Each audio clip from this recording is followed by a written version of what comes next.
Kıymetli dostlarımız, bu türkümüzü Abdülkadir Örs hocamıza hediye ediyoruz. Kendisinin isteği, dilimiz döndüğünce söylemeye çalışacağız.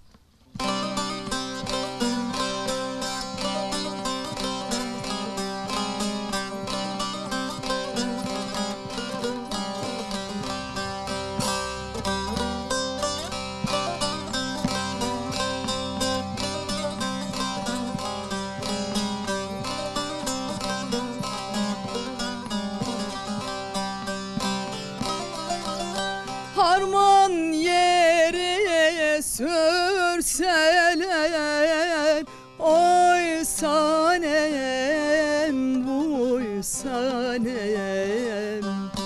Yerine gül ekseler, esmer gaday benim. Yerine gül ekseler, esmer gaday benim.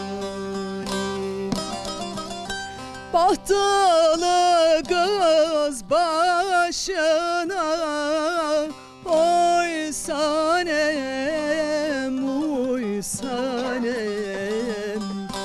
Sevdiğine verseler,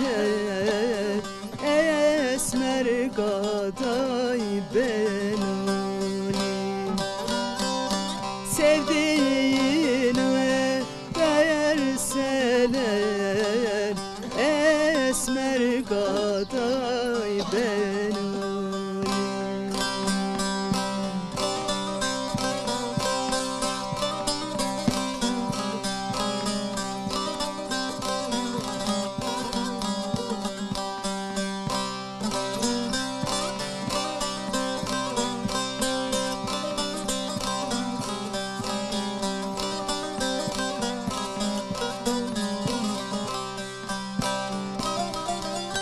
Harman yeri, yaş yeri, oy sanem, buy sanem.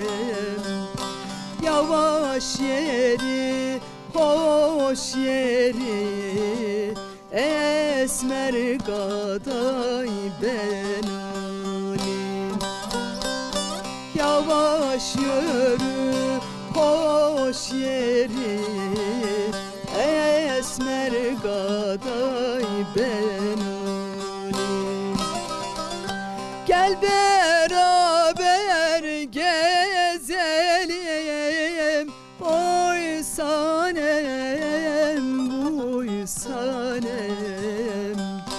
Sevdiğim gitme geri, esmer gaday benim.